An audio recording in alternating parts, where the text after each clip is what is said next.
Bene, prima dell'avvio della tavola rotonda volevo fare qualche riflessione come Presidente del Vega. Ebbene, nel piano strategico che Michele Vianello ed io abbiamo presentato ai soci l'anno scorso, fra le altre cose abbiamo deciso di investire in infrastrutturazione informatica. Questo è un qualcosa che stiamo concludendo o che abbiamo appena concluso e ci permette di avere una rete di trasmissione dati all'avanguardia in un paese, ahimè, dove le infrastrutture dati sono molto carenti. Noi sappiamo che vi sono ampie aree industriali in cui non arriva la banda larga, sappiamo che la gestione dell'ultimo miglio è disastrata, sappiamo che questo penalizza, ma c'è una cosa che il dottor Amodeo ha detto che mi preme sottolineare: le opportunità che nascono dall'ICT, dagli investimenti, dalla tecnologia, ma anche cosa abbiamo perso non avendo investito nel passato in questo settore. Ebbene, noi abbiamo un grande manifatturiero che forse ci ha tenuti un momentino più a galla di altri concorrenti che avevano affidato alla finanza gran parte dell'economia dei loro paesi, ma le nostre imprese manifatturiere hanno bisogno di servizi, perché non si vende più solo un prodotto. E qui, ripeto, abbiamo lasciato soli alcune persone che solo per l'aria che hanno scelto non sono in grado di comunicare con il mondo e comunicare in maniera continua, efficace. Voglio anche aggiungere che il dottor Amodeo ha raccontato che molte aziende sono figliate dall'esperienza engineering. Ebbene, noi vorremmo che questa occasione in cui engineering si installa al Vega e che il Vega ha deciso che nella sua strategia vi è un ruolo importante dell'ICT, vorremmo che questo si coniugasse con una terza cosa che il Vega vuol fare, che è quello di far nascere imprese, e che quindi l'opportunità di avere un'impresa di questa dimensione, forse l'unica multinazionale italiana di valenza internazionale, forse l'azienda più avanzata tecnologicamente, un'azienda che ha qualche centinaio di persone che si occupano di ricerca, un'azienda che si occupa e continua a espandersi, a acquisire nuove tecnologie per via interna e per via esterna. Vorremmo che questo fosse tramutato in un'opportunità di far nascere nuove imprese. Noi da parte nostra credo che con i rapporti che cercheremo di sviluppare con le università del Veneto e con il supporto di engineering e di altri soggetti andremo in questa direzione. Inaugureremo un incubatore per imprese a brevissimo, stiamo predisponendo i locali e ritengo che questo possa essere una salsa che condisce bene questo evento, nel senso che disporre di due entrate da 300 mega all'interno del Vega possa rappresentare qualcosa di unico in Italia, la possibilità di installare qui aziende che hanno bisogno di grandi trasmissioni di dati, che possono realizzare qui quello che in altre aree non possono realizzare. Quindi lasciatemi concludere dicendo che mi auguro che engineering continui nella sua crescita, nel suo miglioramento delle prestazioni, e questo lo dico da un punto di vista egoistico, perché il fatto che possano installarsi nel Vega è esattamente una conseguenza del fatto che pensano che il Veneto possa rappresentare per loro un mercato importante. E io mi auguro che abbiano successo, perché questo significherebbe investire ancora di più nel Veneto, collaborare di più con noi, probabilmente far nascere nuove imprese, oltre che generare ricchezza, perché le aziende che vanno bene pagano le tasse e assumono persone. Quindi è un momento che ritengo felice e che mi auguro possa continuare a prosperare. Scusatevi se vi ho annoiato, Michele se vuole presentare la tavola rotonda successiva, noi lasciamo il tavolo e vi auguriamo un buon lavoro.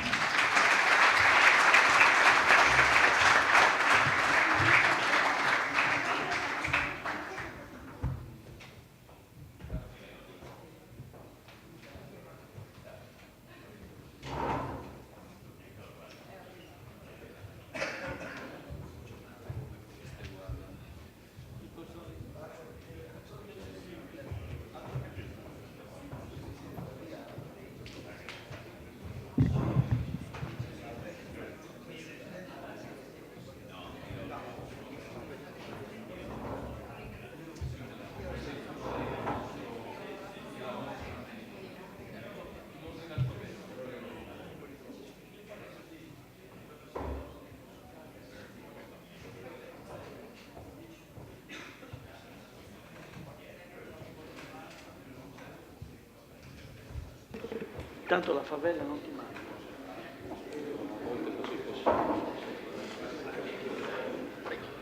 Iniziamo. Non sono il padrone di casa, ma Michele Vianello mi ha gentilmente assegnato questo ruolo e quindi prendo la parola e do avvio a questa tavola rotonda che, incredibile ma vero, parte con quasi 10 minuti di anticipo sulla tabella di marcia, mi dà conferma del fatto che siamo gente stringata al punto, senza fronzoli.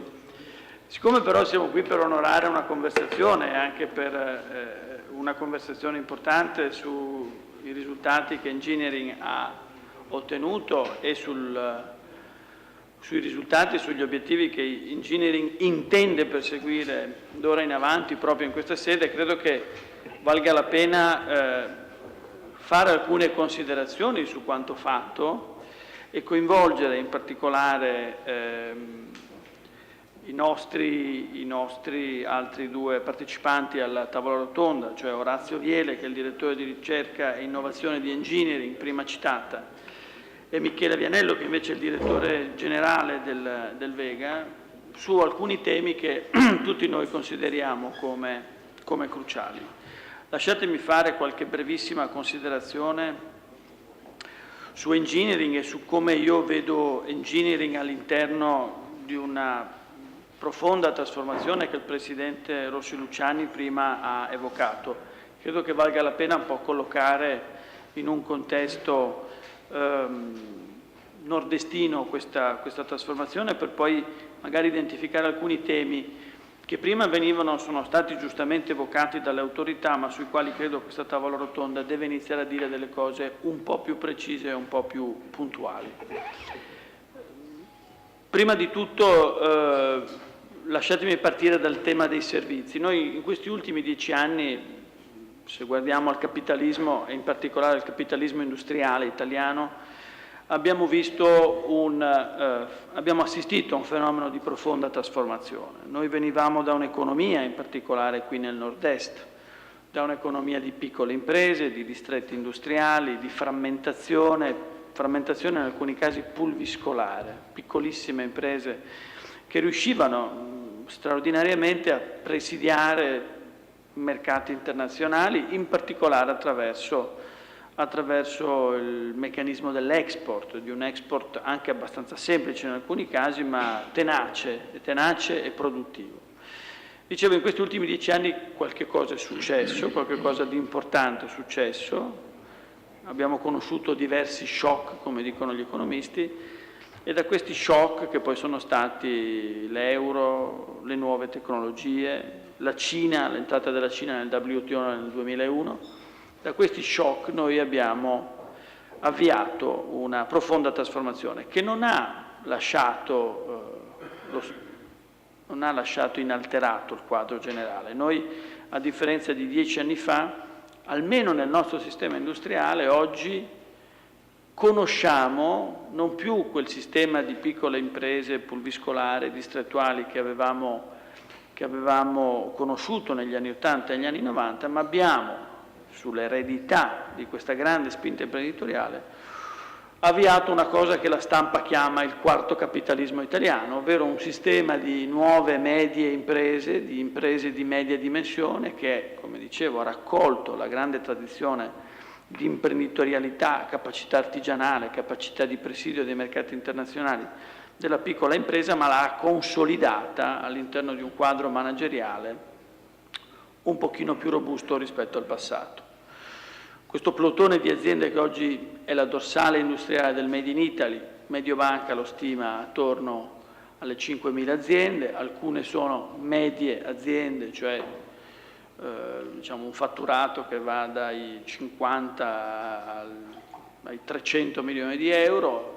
Ci sono poi le medio-grandi aziende che sono i pilastri dell'economia, i nuovi pilastri dell'economia industriale italiana, che arrivano fino ai 2 miliardi e mezzo di euro. Queste 5.000 aziende sono oggi la punta del prodotto italiano nel mondo e sono le aziende che hanno consolidato la nostra economia sui mercati internazionali.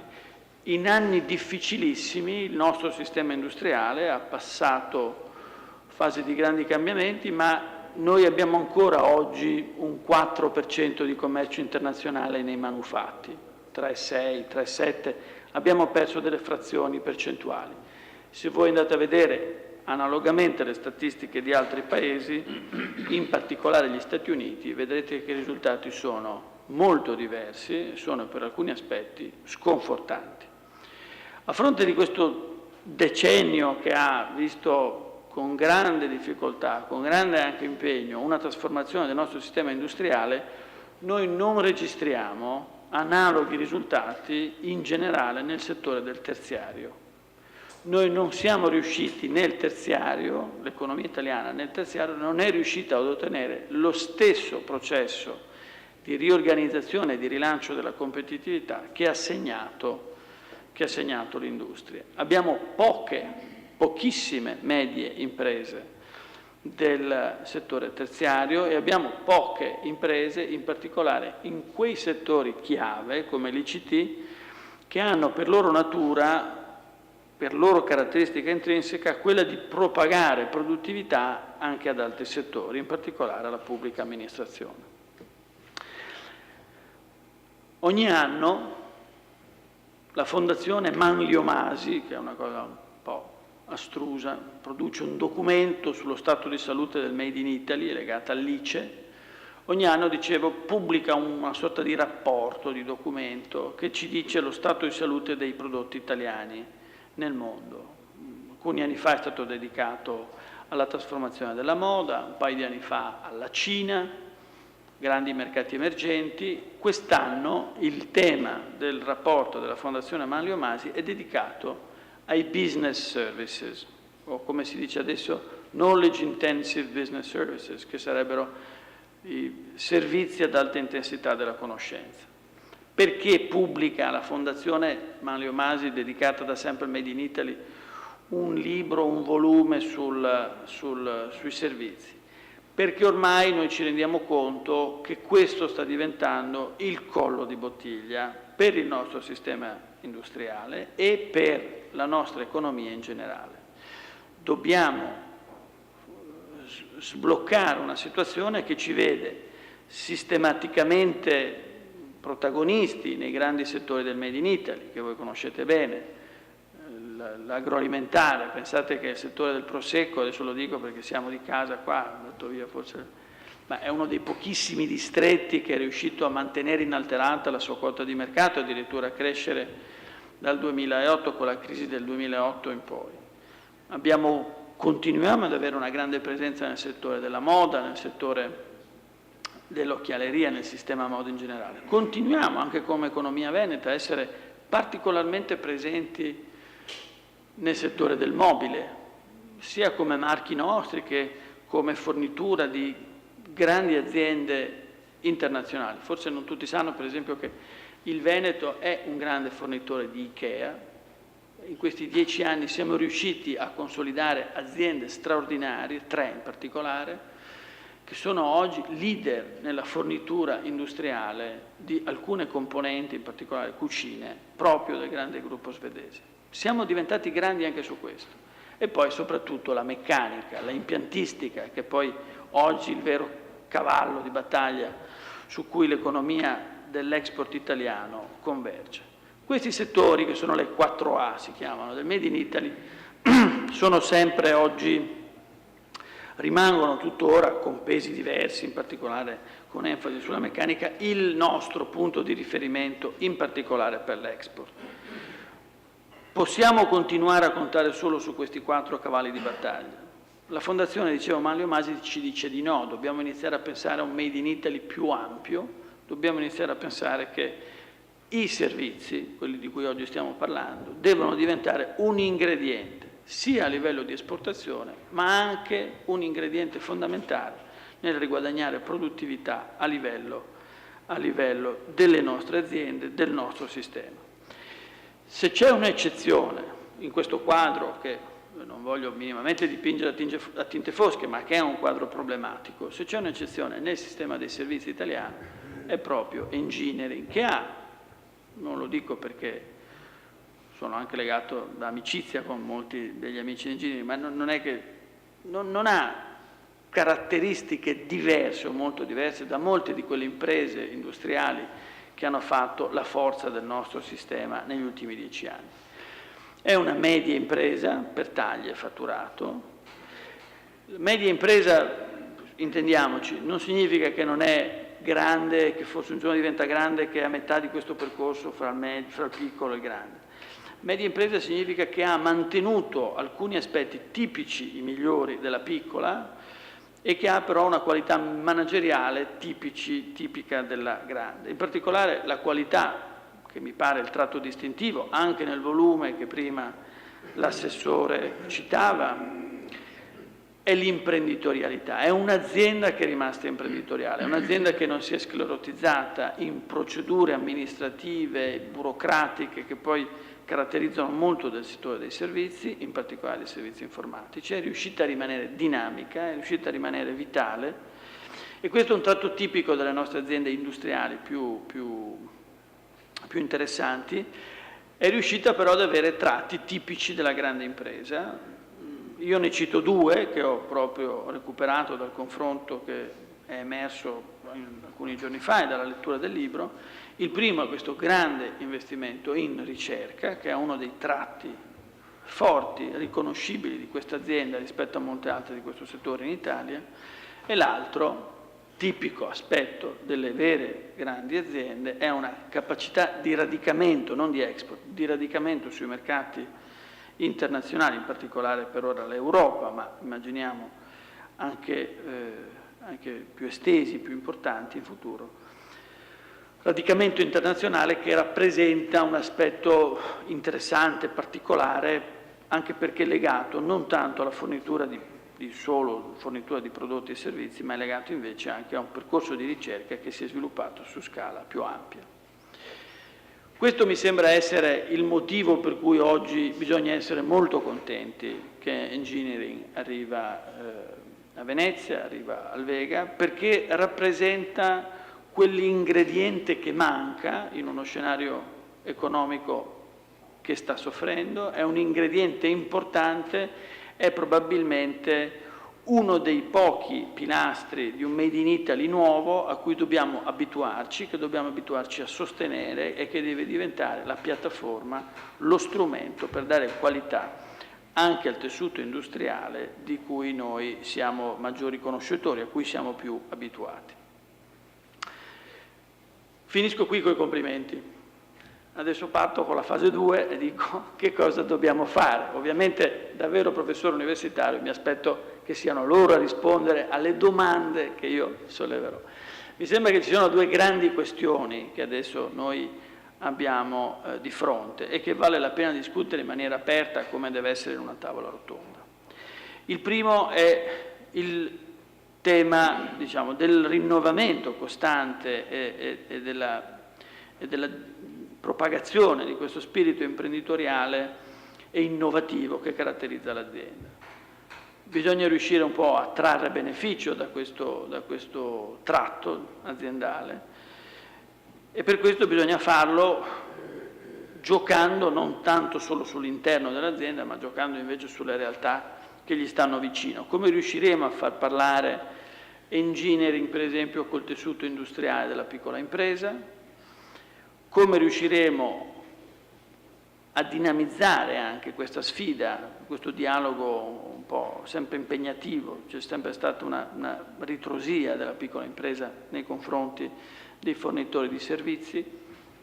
Come facciamo a mettere in moto una dinamica virtuosa, in particolare non tanto per il segmento delle aziende già strutturate, ma per il segmento delle aziende micro? C'è un mondo artigiano oggi, un mondo fatto di micro aziende, cioè quelle sotto i 10 dipendenti, che ancora non è entrato nel gioco delle nuove tecnologie. Deve farlo, perché anche questo tipo di aziende deve fare un salto di qualità. È un tratto, è un segno condiviso questo. Credo che le associazioni di categoria, in particolare Confartigianato e CNA, ne siano assolutamente consapevoli.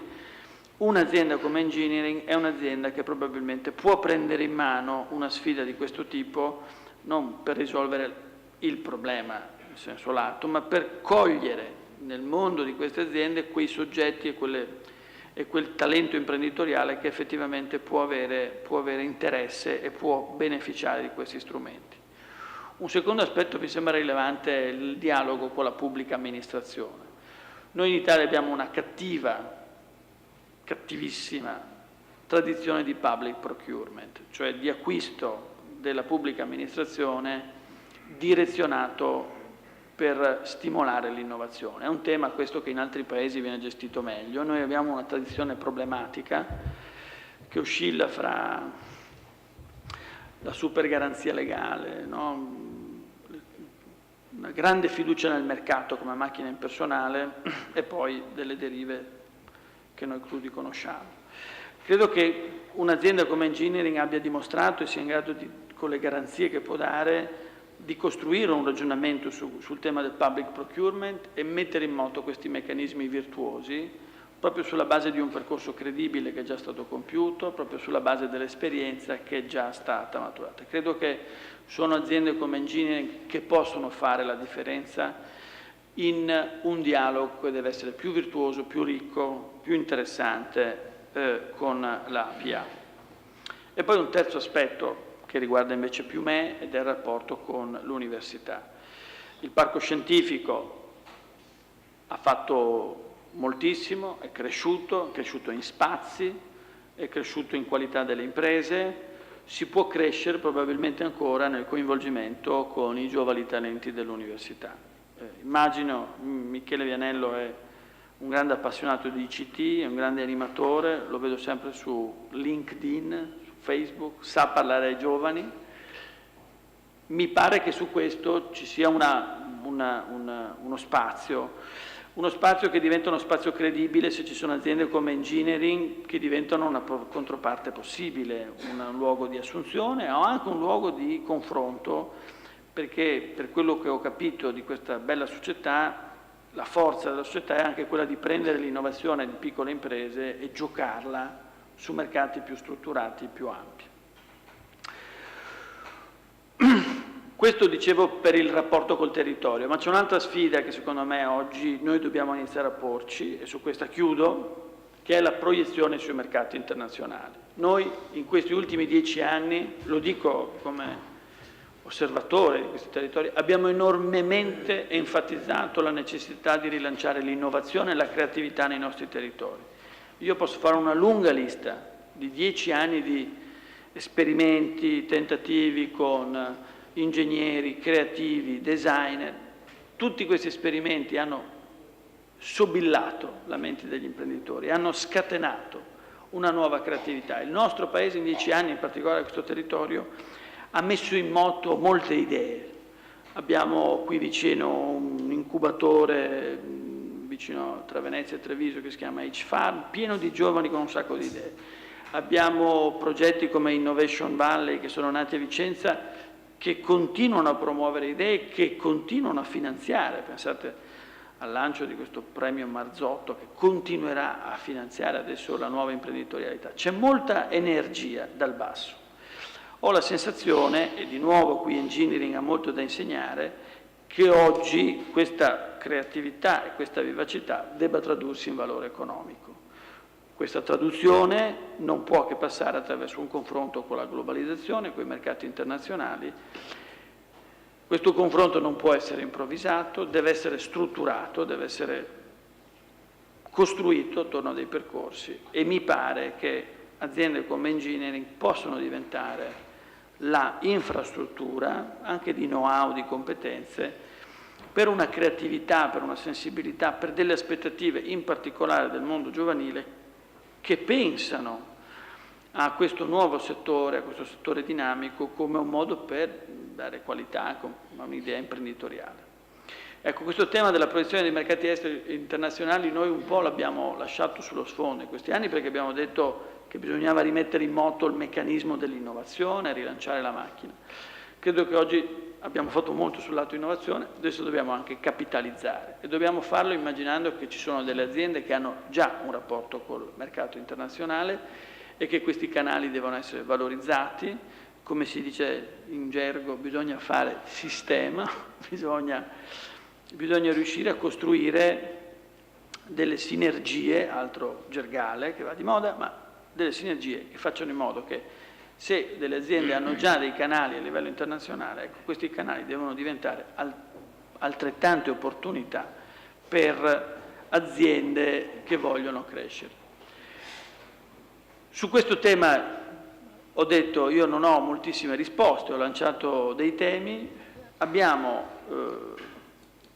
due persone che oggi con taglio diverso possono contribuire, non dico a darci delle risposte perché queste verranno sul campo, ma a indicarci delle direzioni. Il primo, che io chiamerei così a fornirci qualche spunto, è Orazio Viele. Siamo invertiti. Ah, vi siete... un accordo sotto banco. Un accordo sotto banco. Mentre lei parlava. Cioè, è già una tavola rotonda molto indisciplinata, questo di nuovo un tratto nordestino, finiremo prima. Allora, partendo da Michele Vianello, direi che cosa possiamo fare, soprattutto sul primo tema, Michele, cioè che cosa può fare, come può un territorio, le imprese, la pubblica amministrazione, l'università, i giovani, anche trarre beneficio da una presenza così qualificata, in che modo noi riusciamo attraverso una struttura anche come il parco a fare un salto di qualità. Questo mi sembra essere un nodo francamente cruciale, approfittando del fatto che li abbiamo qua e quindi possiamo parlarci. Faccio subito l'indisciplinato e non parlo di engineering, così. Per dar, diciamo così, il senso che questo è un luogo dove si insedia engineering, poi ci torno, significato che do io l'insediamento di engineering in questa dimensione, ma si può insediare anche nuova impresa. Qualche giorno fa, questo è un po' il segno positivo dei tempi, qualche giorno fa una piccolissima aziendina, età media anni 12, quelli che si sono presentati da me, incubata Parco Scientifico di Pisa, da 2 anni, ci dicono ci va bene, ci sta andando bene, apriamo una nostra filiale al Vega, perché cominciamo a rivolgerci al mercato piccola e media impresa del nord-est. Fanno apps sia per Android che per Apple, hanno già perché ho controllato le robe naturalmente che mi hanno detto, hanno visto sia sull'Apple Store che non mi ricordo mai come si chiami lo store di Android, hanno già piazzato le loro apps e comincia a girare, giovanissimi. Arriva anche Engineering, e cioè più grande azienda informatica italiana, in un panorama dove tutti dicono persi treni da molti anni, a partire dal caso Olivetti, ricordato sempre quando studiamo i disastri e i ritardi del mondo ICT italiano.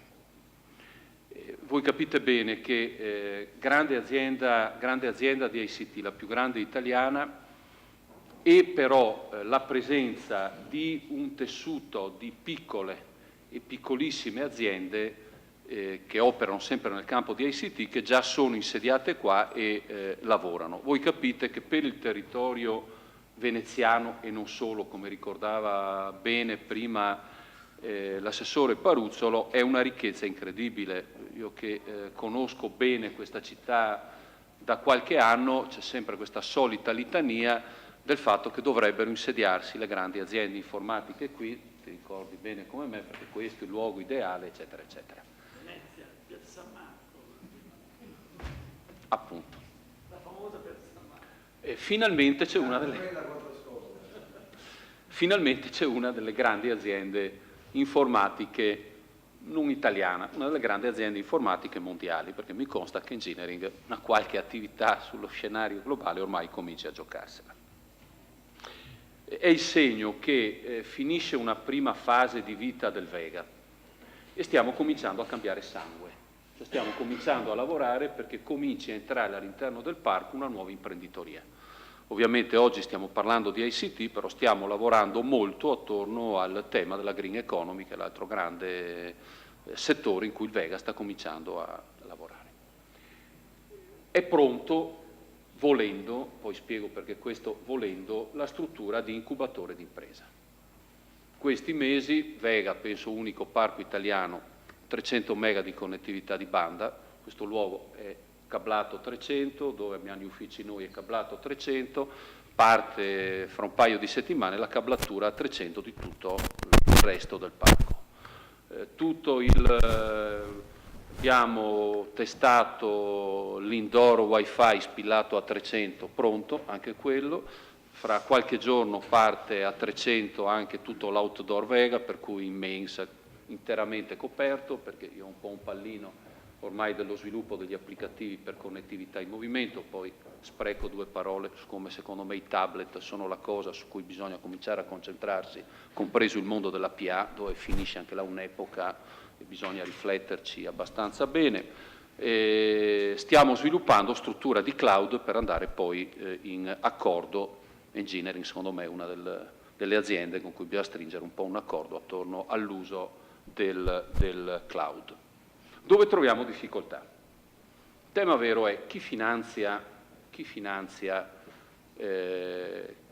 chi vuole o costruire un'impresa, SID, o chi ha già un'impresa e comincia a fare e dice ok, sono già i ragazzotti che si sono presentati da me, sono già 2, 3 anni, 4 anni, ci siamo strutturati e noi vogliamo cominciare a fare il salto di qualità, perché ci interessa internazionalizzarsi, perché i vari perché, per cui uno decide di fare il salto di qualità. Questo è il punto dove noi cominciamo a trovare serissime difficoltà. Perché cioè in un anno io sto battendo, tralascio per carità di patria, tutte le porte sto battendo. SID non lo vuol fare nessuno, perché il rischio è troppo alto. Perché mi dicono, nonostante questo, come anche sul mio blog in rete un po' polemizzato con qualche persona che mi dice ma tu hai Engineering, non curi i giovani, non basta essere giovani e avere una buona idea, non è sufficiente. Se sei giovane e una buona idea deve esserci un business plan e quel business plan deve dimostrare che la tua è un'azienda che crescerà e quando ti presenti da me devi presentarti come se ti presenti dal direttore di una banca o di una finanziaria che ci mette delle risorse e non è che in Italia c'è il fondo Sequoia che siccome ogni anno mette seed o venture su centinaia di imprese poi può permettersi che vive l'1%, perché poi con le altre fa massa critica e recupera. In Italia è un po' più complicato, però francamente di trovare qualcuno che fa un po' di seed qui all'interno... Però posso... Prego. Approfitto, perché ne abbiamo parlato lungamente anche con gli amici. C'è questo tema dell'aiuto finanziario e dell'aiuto industriale. Allora, se vuoi dire, Orazio, vieni. Solo una battuta così facciamo anche un po' carotto. Sì. Cioè, ci serve, giusto perché così ci serve, secondo voi, secondo Michele, ci serve finanza, un po' col vecchio meccanismo, arriva una buona idea. Conseguenza a cui arrivavo. Oppure oggi c'è più bisogno di un incubatore industriale che moltiplichi. Io ho la sensazione che oggi noi abbiamo bisogno di questi canali industriali, non so se lei viene d'accordo. Sì, sono d'accordo, sicuramente non è la finanza il problema critico, Io ne vedo uno, prima di tutto. Il contesto in cui si muove un'azienda IT, piccolo o grande che sia, deve essere sfidante. Quindi il mercato deve essere sfidante. E questo è il problema del mercato italiano. L'avrei detto nel mio intervento successivo. Noi ci affanniamo a guardare all'estero in cui esistono i fondi, ma i fondi esistono perché esiste un mercato sfidante, cioè io investo in qualcosa che si venderà, e se il mio mercato più vicino non lo è chiaro che io, che ho o capacità imprenditoriale o capacità finanziaria, sono in qualche modo frenato dal fatto che questo investimento probabilmente non porterà ritorni. L'unico modo per uscire da questa situazione, e noi lo stiamo facendo, è uscire dai confini, purtroppo, cioè andare sui mercati in cui la sfida c'è, è più forte e quindi l'innovazione viene apprezzata. Ecco, però il passaggio che anche Vianello sottolineava è: ho questi ragazzi giovani con delle idee, adesso va di moda chiamarle app, no? Le micro applicazioni, ecco. Adesso per intenderci, sono piccole soluzioni che si adattano, ecco. Sì. Troveranno in voi un canale di valorizzazione? Sì. Perché mi sembra che questo sia un po' anche il segnale da dare oggi. Assolutamente sì, però noi facciamo già queste azioni di valutazione, di scouting, di idee, di piccole imprese che hanno idee interessanti, e con le modalità solite di capire prima se queste idee rientrano nel nostro bagaglio di offerta sul mercato, e poi progressivamente le inglobiamo nella nostra offerta. Il problema è che questi ragazzi che fanno le app, dove le vendono? E a chi le vendono? Al mercato italiano? Posso fare una domanda provocatoria? Quante PA hanno fatto un'app che si scarica sul tablet nell'ultimo anno? Quante? Secondo me zero. Nessuna. Ecco qua, invece... uno. Il mercato non può essere fatto da uno. Secondo me dovevano essere centinaia le pubbliche amministrazioni che facevano. Ho fatto l'esempio della pubblica amministrazione, ma potrei fare l'esempio delle banche. Quante banche hanno fatto un'app per i tablet, per l'iPad? Quante? Se noi ci spostiamo fuori dai confini, troviamo un mercato molto più attivo, molto più stimolante. E allora questi ragazzi dodicenni, ho sentito l'aggettivo che hai usato, erano loro dodicenni, e noi hai detto grandi, pensavo che stessi dicendo vecchi, però diciamo, se hai fatto il confronto, questi ragazzi dodicenni devono trovare un mercato, e noi stessi dobbiamo trovare un mercato per l'innovazione. Cioè, la sfida è fondamentale per l'innovazione, senza sfida l'innovazione non c'è. Ecco, ma concretamente già oggi voi riuscite a canalizzare, a proporre buone idee che sono nate da, non dico dai dodicenni, ma insomma, dei grandicelli, un po' più grandicelli? C'è già un meccanismo in moto o lo stiamo mettendo a punto? No, il meccanismo è in moto da tempo, anche la mia struttura ha anche questo ruolo, quello di portare ai colleghi che stanno sul mercato idee innovative che non nascono necessariamente solo nei nostri laboratori, perché la ricerca, si sa, non può essere confinata a un singolo laboratorio, è una rete, nasce in rete e nasce per aggregazioni di idee, e quindi questo è un ruolo che noi svolgiamo, e lo facciamo appunto cercando di veicolare il più possibile cosa recepiamo dall'innovazione che avviene nelle piccole aziende che operano nel mondo dell'IT, e portarle poi sui nostri mercati. Questo è un meccanismo che noi abbiamo già al nostro interno e lo facciamo volentieri. Ecco, c'era un punto... Abbiamo tolto la parola. No, infatti perché io volevo chiedere, Michele, questo tema di questi talenti, adesso non so, ripeto, se sanno quanti anni hanno. Io ho 2 studenti che hanno campato all'università, 2 studenti, lei russa e lui ucraino, che hanno, non so se era vero o meno, ma insomma mi dicevano che riuscivano a campare all'università facendo anche loro le app più stravaganti. Io quando mi sono fatto dare i titoli. Riusciamo, Michele, a mettere in moto su questo tema della nuova imprenditoria, degli artigiani digitali, diciamo così, di queste piccole strutture che nascono dal talento anche di ragazzi molto giovani, a ricostruire un rapporto più interattivo fra noi università, io insegno e-business all'università, e il parco. Quali potrebbero essere questi meccanismi? Naturalmente non necessariamente apps, perché No, ma devo dire no, è una battuta. No, per far capire che si presentano anche persone non necessariamente appena uscite dall'università. Ad esempio c'è il caso di molti dottorandi che hanno già sviluppato prototipi che potrebbero essere industrializzati. C'è tutto il tema della georeferenziazione, gli strumenti di georeferenziazione già pronti ad essere industrializzati. Potrei citare, ad esempio UAV, tutto un dottorando di ricerca che attorno al tema della georeferenziazione ha già prodotti che potrebbero essere tranquillamente industrializzati. Ovviamente bisogna poi trovare chi li compra, perché questo è poi il tema.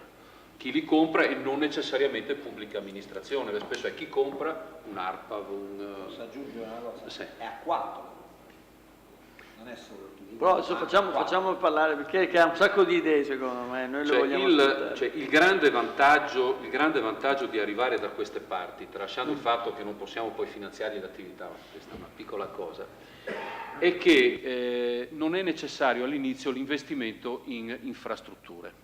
Cioè, in questo luogo esistono, se uno decide di occuparsi di bonifiche, di green economy, esistono X alla potenza laboratori assolutamente convenzionabili con noi, che mettono a disposizione i loro spazi a chi decide di cominciare a lavorare in quei settori. Cioè non è un caso che il dottorando di Ca' Foscari in materia di bonifica adesso si faccia al Vega, si fa al Vega.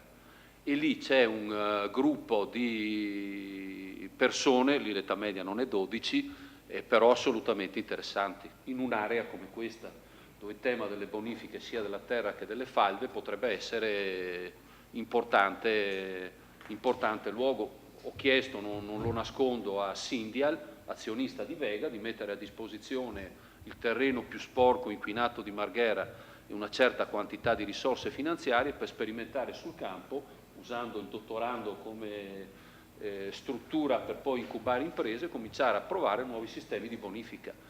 Però qui c'è bisogno che il privato, in questo caso, metta qualche risorsa sul tavolo, perché francamente non è che Vega abbia le risorse per poterci lavorare. Tema su cui io insisto tantissimo, gruppo LinkedIn molto, molto frequentato, sono convintissimo che, questo lo dico engineering, i tablet, l'uso dei tablet e gli applicativi per tablet sicuramente è nei prossimi 2-3 anni, ho visto le proiezioni Gartner, proiezioni molto, molto incoraggianti, da questo anche Morgan Stanley ha fatto le stesse proiezioni, sicuramente penso tutto il mondo della sanità, penso sicuramente tutto il mondo del commercio, penso sicuramente tutto il mondo della logistica, penso sicuramente tutto il mondo dei trasporti. L'uso del tablet, l'uso della dematerializzazione di una parte delle attività è uno dei grandi terreni su cui si può assolutamente lavorare. Fra un mese lo sperimento sulla struttura Vega, cioè tutti i miei tablet, perché una parte dei lavori che attualmente facciamo in modo, diciamo così, molto... Qui dentro si lavora tantissimo in mobilità, in un parco coperto, wifi dappertutto, francamente tablet e applicativi per tablet. Quelli che sperimentiamo noi possono diventare assolutamente da mettere agli altri. Cioè il punto che ci manca, e io insisto tantissimo attorno a questo, lasciamo perdere la parte seed, la parte venture. Io attorno a questo sto lavorando tantissimo, però anche... contratto recentemente un fondo molto importante che ha anche visto le aziende di H-Farm, 2 al massimo hanno tutti i requisiti per poter accedere alla loro idea di venture capital.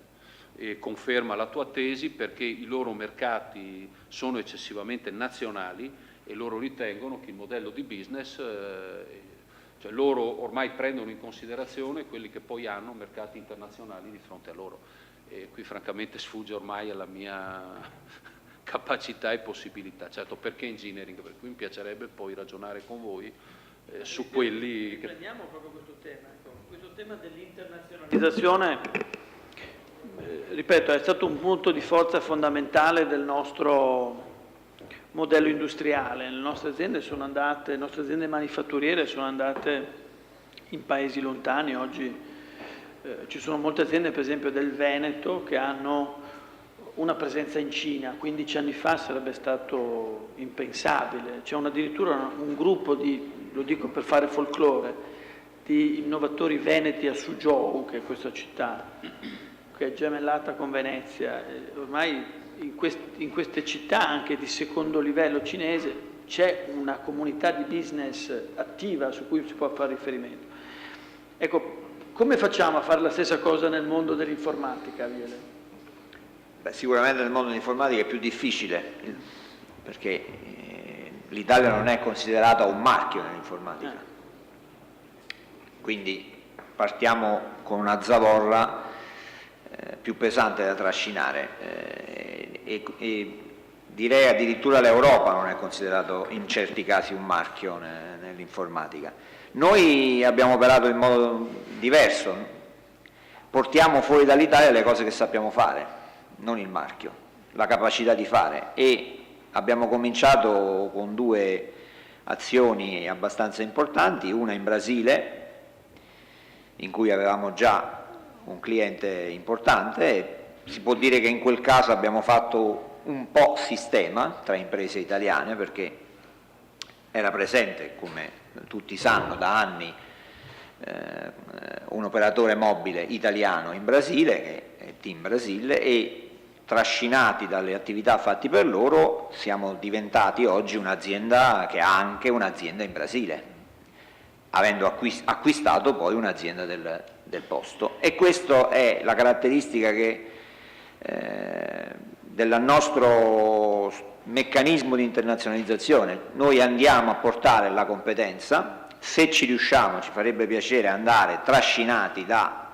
aziende che vanno in altri settori a colonizzare questi paesi. Questo succede pochissimo ed è un'altra caratteristica del nostro paese, cioè poche aziende che lavorano nei vari settori, manifatturiero, finanza, che vanno a collocarsi in altri paesi del mondo, si portano dietro, fanno sistema con l'azienda IT italiana che li ha seguiti, no? In Italia.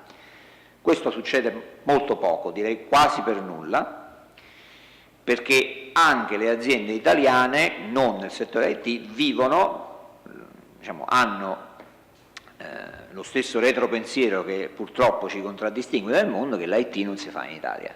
Che non è l'IT, il marchio italiano non è un marchio dell'IT.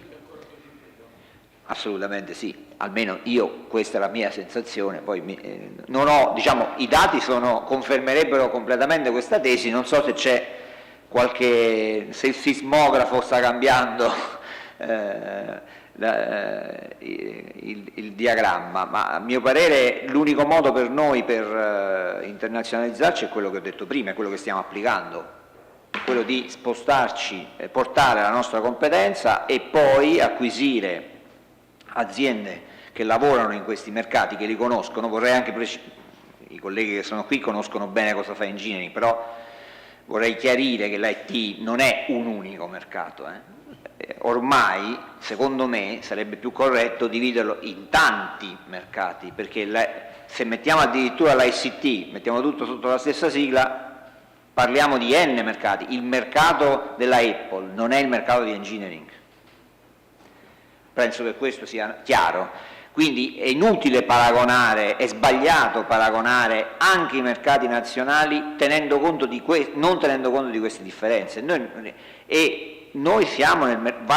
dobbiamo essere confrontati col mercato della system integration, della business integration per i sistemi fatti per le grandi imprese, che non hanno praticamente niente a che vedere come segmento di mercato col mercato consumer, che però trascina innovazione nel mercato enterprise. Questo sicuramente è vero, è quello che stava dicendo prima Vianello, il discorso dei tablet è l'esempio eclatante, ma lo è stato anche il web, che qualcosa che ha fatto breccia nel mercato consumer poi abbia ricadute importanti e essenziali che modificano anche il mercato, chiamiamolo enterprise, che contempla anche ovviamente la pubblica amministrazione. Quindi i 2 problemi che ci portiamo dietro e che cerchiamo di risolvere allargando i confini della nostra azione sui mercati internazionali è non riusciamo a fare sistema purtroppo con le aziende italiane che vanno all'estero e il marchio che ci portiamo dietro non è vincente sul mercato internazionale. Se andiamo a proporre a un'azienda straniera la nostra capacità, dobbiamo dimostrarla molto di più che se venissimo da altri paesi. Però uno degli aspetti che mi sembra più interessanti condividere oggi qui e che è emerso anche dal confronto che io ho avuto con Engineering è che voi siete stati capaci di presidiare tavoli internazionali grazie a progetti di ricerca, sì, che mi sembra una cosa sì, particolare, cioè altri potevano partire con l'acquisto di aziende o di rami d'azienda, voi siete partiti con i progetti europei. Questo è particolarmente importante perché noi siamo in un parco scientifico e tecnologico, sì, quindi c'è un'inclinazione a un'internazionalizzazione prima di ricerca, mi viene da pensare, che di...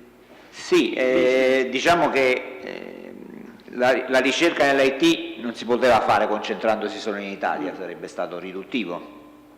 E quindi abbiamo dovuto, giocoforza, allargare i nostri orizzonti molti anni fa all'Europa e al mondo.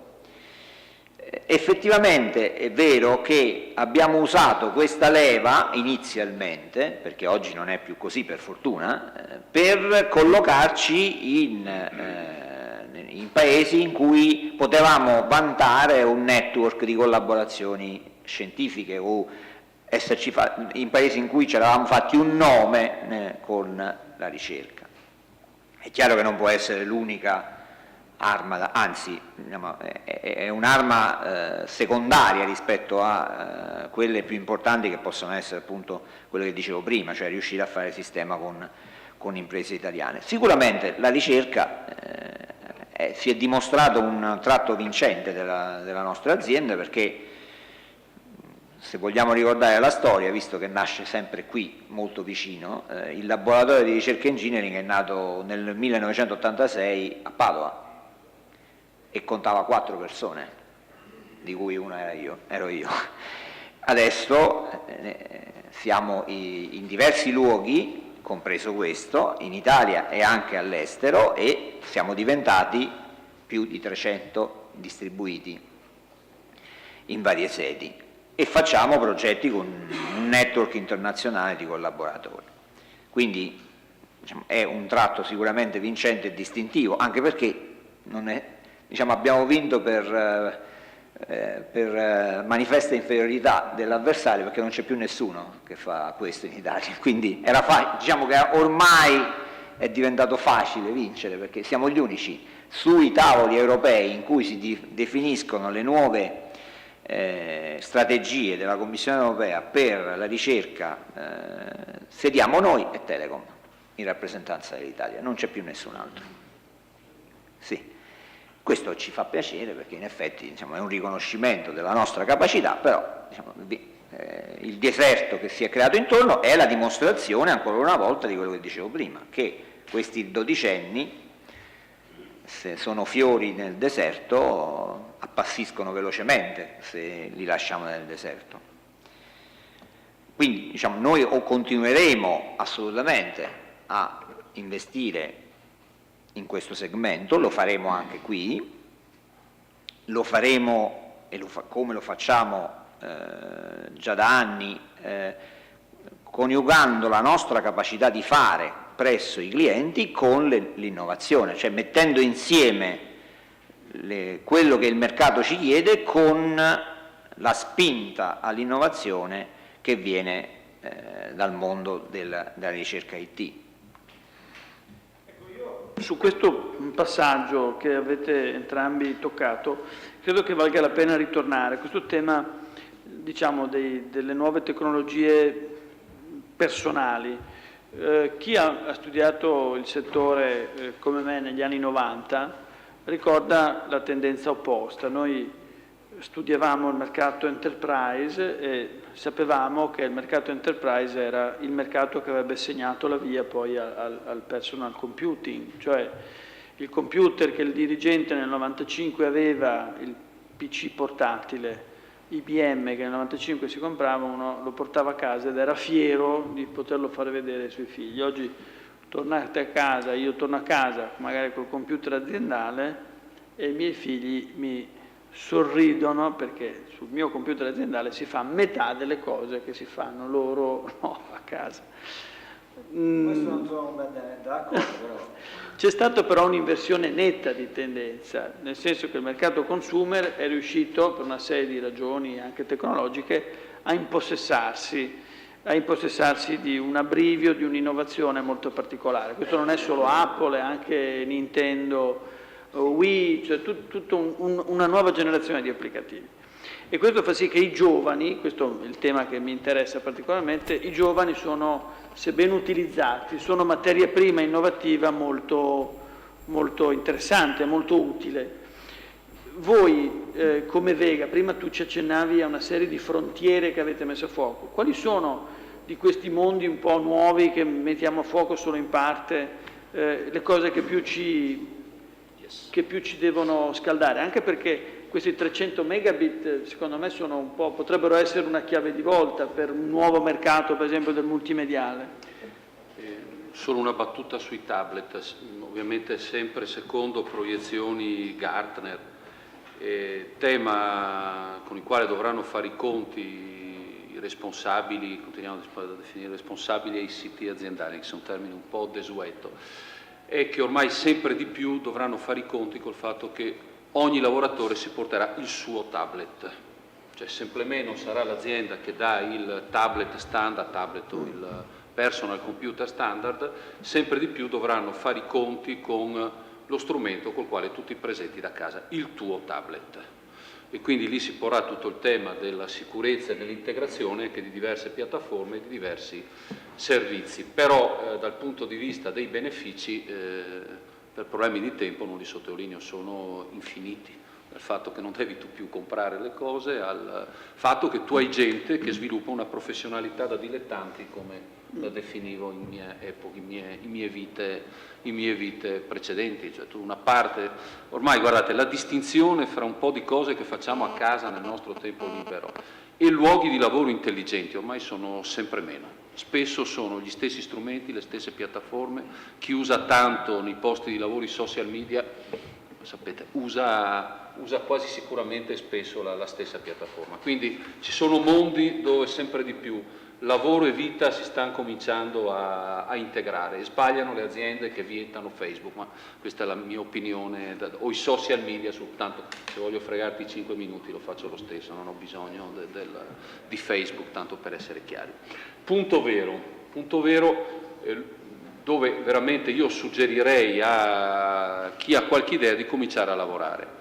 Comincio a notare nel mondo piccola e media impresa veneta, quindi 99% di chi fa impresa dalle nostre parti, ormai la consapevolezza a mettersi insieme. È stato l'altro giorno questo convegno in Confindustria che si è tenuto qui al Vega attorno al tema delle reti di impresa. Cioè comincia ad avanzare l'idea di dire a fini internazionalizzazione, a fini partecipare a bandi, a fini vari, abbiamo bisogno di cominciare a mettersi insieme. Da questo metterci insieme mancava un pezzo, ad esempio dal dibattito a cui ho assistito l'altro giorno, cioè cominciare a pensare che piattaforme di unified communication non possono in una piccola impresa essere concepiti solo all'interno di quell'impresa. Cioè cominciare a pensare che strumenti che ad esempio tu hai studiato molto possono innovare e far guadagnare tantissima produttività ad esempio nei nostri distretti. Pensare ad esempio a forme di unified communication di distretto. Cominciare a pensare a forme di advertising che sempre di più si fa in rete, cominciando a concepirlo come advertising di distretto. Il pensare allo sviluppo di professionalità collegate a questo, chi fa SEO, chi fa SEM, professionalità infinite, visto che il marketing online sempre di più comincerà a diventare luogo di investimenti, non solo da parte di chi cerca di dar pubblicità, ma anche da parte di chi sviluppa piattaforme. Il pensare all'intervenire sui motori di ricerca. 90% di chi pensa di andare in Cina continua a ragionare che Google è il suo motore di ricerca, non pensa che in Cina i motori di ricerca sono invece quelli cinesi e gli algoritmi dei motori di ricerca cinesi non sono quelli di Google. E probabilmente bisogna cominciare a sviluppare professionalità e capacità di leggere quegli algoritmi. Comincio a trovare una consapevolezza, è già tanto, esagero, l'idea che mettersi insieme e sviluppare queste piattaforme può essere un modo per recuperare produttività e trovare mercati nuovi. Ecco, qui mi piacerebbe cominciare a fare qualche lavoro insieme. Secondo aspetto, sviluppo di tutti gli applicativi inerenti al mondo del cloud, uno dei temi con cui ho ragionato in questi giorni con un tuo collega, sapendo che a monte dobbiamo fare un lavoro culturale infinito, perché non è chiarissimo cos'è il cloud. Vai in una piccola impresa e dice cloud computing e ti guardano, c'è a monte il tema, costi, benefici, rischi.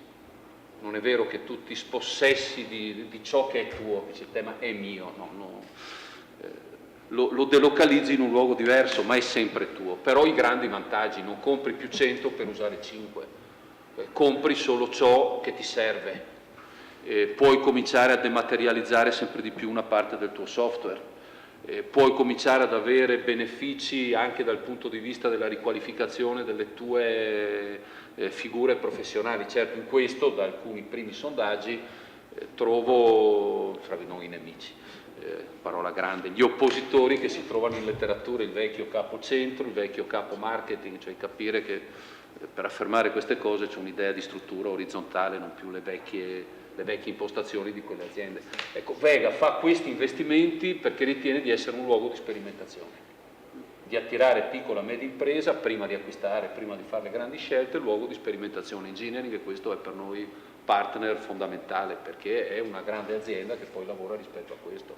Poi ci può aiutare a sviluppare idee, a creare impresa di giovani, ma non solo, perché una cosa la quale stiamo discutendo, ad esempio con Confindustria Veneto, è persone fra i 40 e i 50 di alta professionalità espulsi dal ciclo lavorativo a seguito di questa crisi, ma che oggi hanno deciso di mettersi in proprio e di fare impresa su queste cose. Ad esempio un segmento che a me interessa tantissimo, perché è già più professionalmente formato, ha già più chiara l'idea del suo business potenziale, e questi, certo c'è il giovane, ma c'è tutta una fascia importantissima, 40-50 anni, ex dirigenti, non pochi sul mercato, pronti a mettere in piedi attività come queste, utili ad esempio ad aziende come la vostra. Viale, abbiamo parlato meno di PA in questa tavola rotonda, però la Regione Veneto ha subito alzato la mano quando si è trattato di parlare di app. Si può, anche sull'esperienza che si fa qua in Regione, si può ragionare su modelli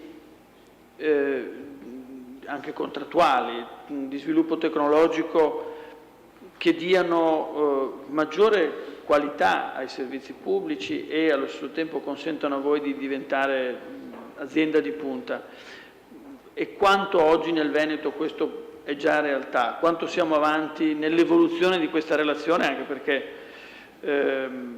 qui ci sono anche, oltre che il Vega, ci sono anche altre strutture, c'è anche un pezzo della regione importante. Allora, rispondo prima alla prima domanda. Sui modelli contrattuali, sì. Ecco, l'ha detto lei nella premessa, il public procurement della pubblica amministrazione in Italia, stendiamo un pietoso velo, diciamo. Stendiamolo. In termini generali non dico niente di nuovo, ma si è operato in questi ultimi anni in un solo senso, quello di riduzione dei costi, riduzione delle tariffe, abbassamento del 20% annuo delle tariffe, e da parte della pubblica amministrazione, stiamo parlando del committente pubblico, ovviamente a seguire tutto ciò che c'è intorno, ha imitato questo andazzo, che può essere anche giusto visto dal lato della sola contabilità del bilancio, però si fa fatica a fare innovazione e a produrre qualità se anno dopo anno le tariffe vengono abbattute di queste percentuali. Però noi proviamo a farlo lo stesso, e devo dire che il caso della collaborazione con la Regione Veneto è, da questo punto di vista, forse da portare ad esempio, perché sull'innovazione noi lavoriamo con la Regione Veneto. Abbiamo questa collaborazione, abbiamo aperto diversi fronti di collaborazione su questo e quindi ritengo che il nostro collocarci in questa sede aumenti ancora di più, perché ci rende più vicini anche, se vogliamo, anche se oggi si parla tanto di poter lavorare remoti, però avere, come dire, condividere spalla a spalla le idee forse è più facile anche farle passare, ma non solo. Questo luogo, prima si faceva riferimento al cloud e altre tecnologie che si stanno affermando sul mercato, noi già facciamo qui progetti di ricerca con aziende che sono collocate in questa sede, proprio sul cloud. Non voglio dire che domani la Regione Veneto diventerà cliente di un'attività cloud, lo auspico, visto che però potrebbe essere il luogo giusto dove formare quell'ecosistema, come si dice adesso, tra chi ha una necessità, chi ha le capacità, chi porta l'innovazione, per andare a sperimentare queste nuove tecnologie e su questo vorrei fare un'ultima, su sistemi complessi. Sul tema cloud, poi chiudo su questa cosa, e sul tema tablet, effettivamente è verissima l'affermazione di Vianello che si fa fatica a spiegarla, ma perché viene spiegata sempre da informatici, quindi da persone che fanno il mio mestiere. Di fatto basterebbe fare un solo esempio per far capire che cos'è il cloud. L'energia elettrica non ce la produciamo in casa noi, no? Non mi pare che ormai che ci produciamo più l'energia elettrica in casa, e affidiamo la nostra vita, hanno tolto anche gli incentivi. esatto, affidiamo la nostra vita, perché sappiamo tutti che senza l'energia elettrica praticamente mettiamo a rischio la vita delle persone, a strutture completamente remote, per noi assolutamente ignote. State vedendo tutti cosa sta succedendo in Giappone, le centrali nucleari stanno a pochi chilometri dal confine italiano, in Francia, e compriamo energia elettrica e che ci porta a casa l'energia e noi la utilizziamo per fare tutto quello che vogliamo, quello che ci serve. Bene, il cloud è trasporre questa modalità di erogazione nell'ambito della capacità elaborativa, non avere più propria capacità, ma sfruttarla da chi ce l'ha per quello che serve e quando serve. Ora, questo parallelo secondo me non è difficile da comprendere. È vero che ci andiamo a scontrare con una cultura che è la nostra, perché io anch'io ho cominciato a lavorare quando c'era il capo CED, quando non esisteva il data center, ma si chiamava CED, e che quindi, diciamo, la macchina la dovevi vedere, perché ti dava la sensazione di essere una cosa concreta, no? Però in altri settori abbiamo fatto questo passaggio, non abbiamo più in casa la produzione di energia elettrica. Secondo me progressivamente faremo questo passaggio, anche, che è assolutamente inevitabile, anche nell'ambito dell'erogazione di servizi elaborativi, con una sola, purtroppo, accortezza, che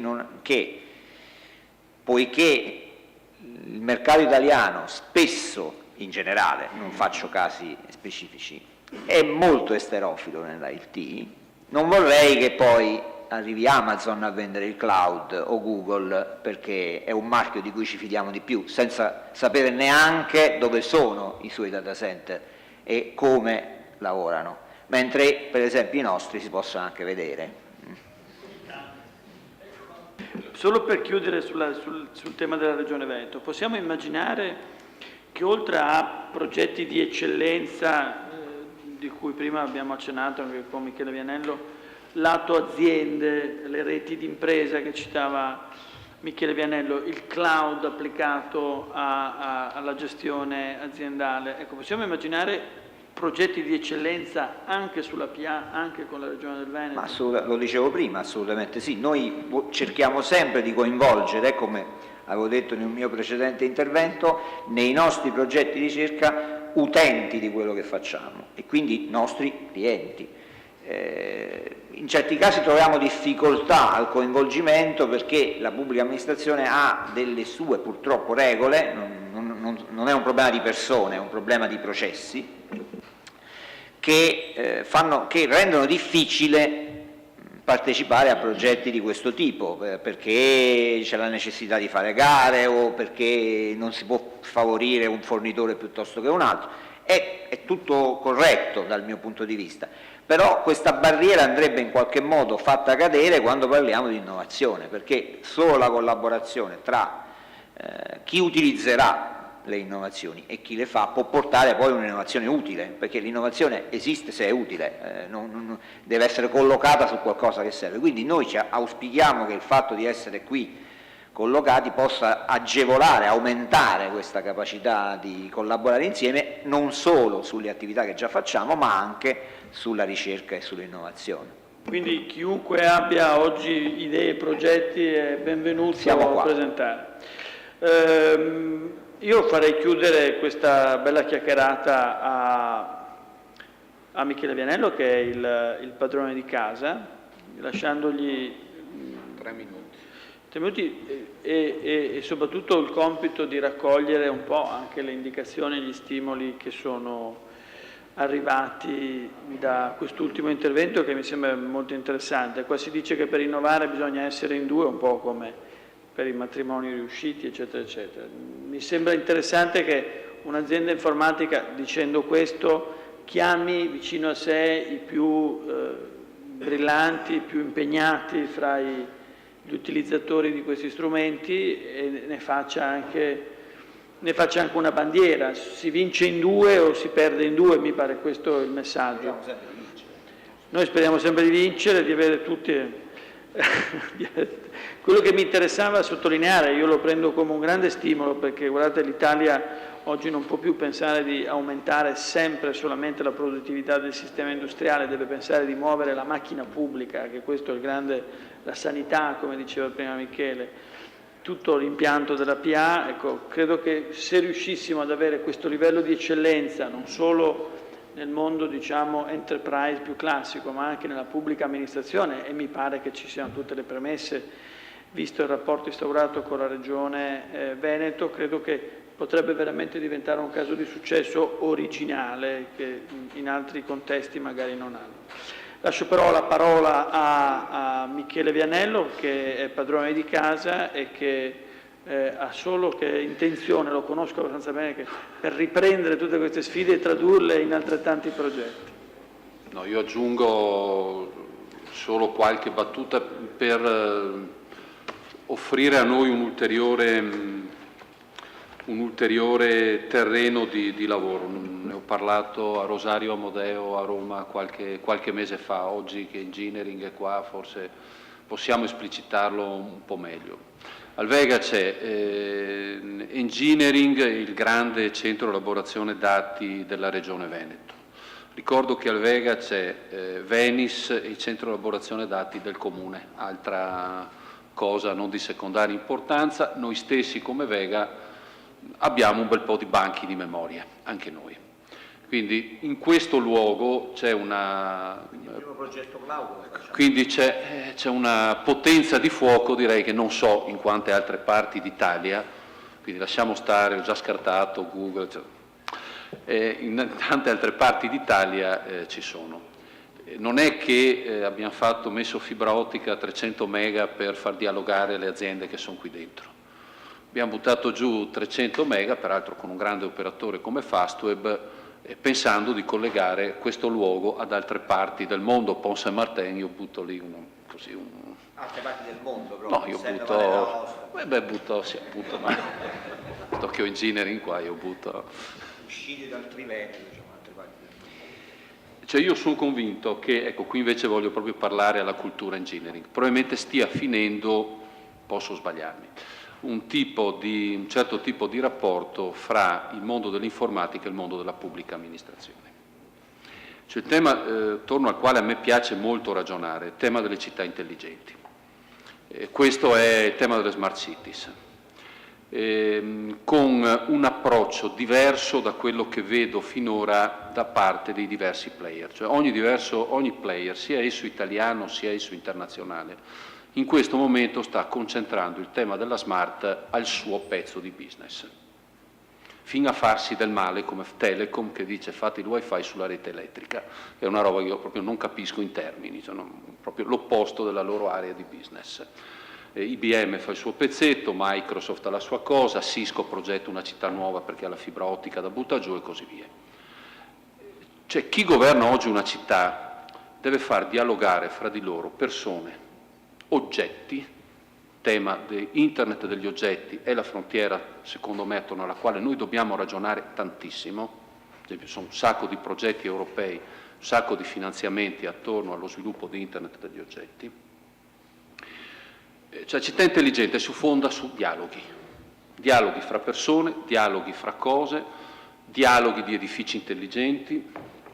È una città ovviamente infrastrutturata, altrimenti i dialoghi non si capisce bene su che tipi di...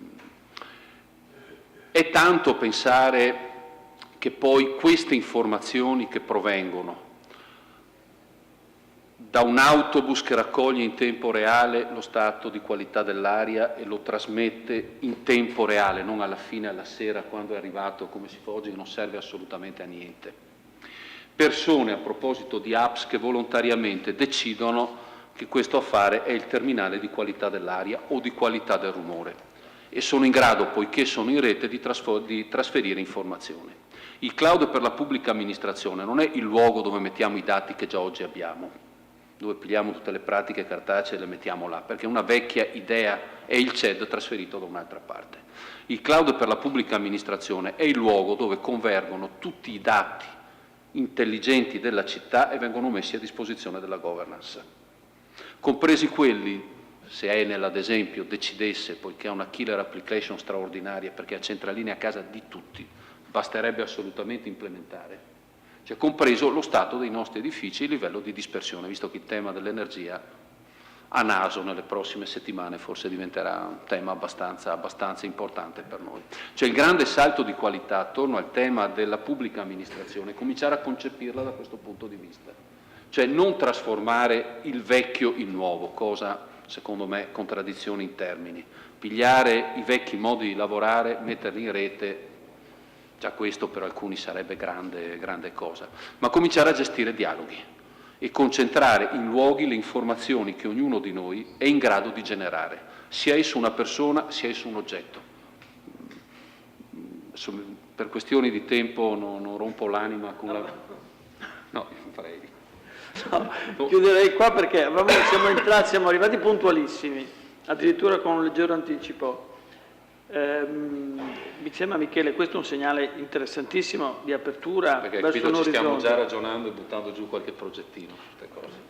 Io ti rubo la parola solamente per dire che noi come università ci candidiamo a dire la nostra sulle smart cities e proveremo in tutti i modi a essere partner di questa bella avventura. Un bel giocattolo questo. Siamo fra noi, no, poi devo solo dire di andare su perché c'è l'inaugurazione. Questo era il punto finale sul quale ti chiedo di nuovo di chiudere, perché c'è alla fine di questa C'è piano quarto, andiamo a vedere questi straordinari uffici che io non ho ancora visto, pur essendo il padrone, ho visto un giorno che non c'erano ancora i mobili, piano quarto, poi c'è il buffet, si taglia il nastro e portiamo da queste parti una grande azienda. Grazie a tutti voi. Quinto, sbaglio anche il piano.